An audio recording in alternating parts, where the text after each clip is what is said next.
Mapagpalang araw po sa ating lahat. Ako nga po pala si Angela Jen Agner at welcome po sa aking 365 Daily Devotion ni Pastor Russell Ocampo, Seminary Edition, at ngayong araw po ay September 9, 2025 at ang topic po natin ngayong araw ay Signs. Miraculous. Gusto mo ba makakita ng himala? And yung scripture po natin ngayong araw is Hebrews chapter 2, verse 3 to 4. And yung sabi po dito sa ating concept na miraculous is miraculous signs like healing, wonders, and fulfilled prophecy reveal God's power and point people to Christ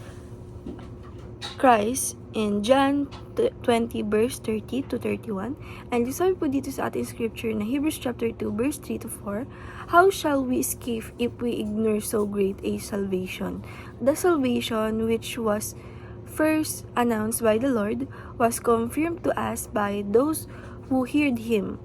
God also testified to it by signs, wonder, and various miracles, and by gifts of the Holy Spirit distributed according to His will. And sabi po dito sa ating teaching, una is miraculous signs validate the messenger. Sabi po dito na yung miraculous signs, ito po yung katulad kay Moises na pinakita ni Christ na tinulungan siya ng God's power para ma-protect yung people na yon or si Moises.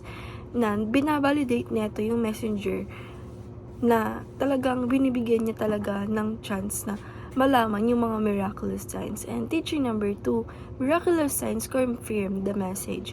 Sabi naman po dito na yung miraculous sign is, yun nga po, napakita na po yung power ng ating Panginoong Diyos na pinotrektahan yung tao. So ito po ay nagko-confirm na totoo ang ating Panginoong Diyos. And teaching number 3, miraculous sign reach the climax in Christ resurrection. Sabi po dito na yung miraculous sign is naabutan talaga yung pinaka-climax na kung saan yung ating Panginoong Jesucristo ay ni-resurrect. And application number 1 is believe in God even without seeing miracles. Sabi po dito, na-apply po natin sa life natin or sa sarili natin na dapat tayo ay maniwala sa ating Panginoong Diyos kahit hindi po natin nakikita yung mga miracles na yan.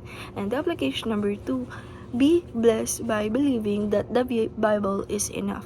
Sabi po dito, na-apply po natin sa sarili natin or sa life natin na tayo po dapat ay maging blessed sa life natin. Kahit hindi tayo nakikita ng mga miracles na yan, ng mga signs na yan, na tayo dapat ay maging blessed and magkaroon ng trust and believe sa ating Panginoong Diyos, pati na rin po sa Bible, na dapat ayun na po ay enough na basa natin yun na maraming miracles na nangyari dati. And application number 3, be God's living miracle sign to others. Sabi po dito, na-apply po natin sa sarili natin ay sa life natin na tayo po ay tayo bilang believer is dapat maging living miraculous sign tayo, na tayo ay ibig sabihin na miracle tayo. And dahil lang po nga miracle tayo sa iba. And dahil lang po ngayon araw, God bless.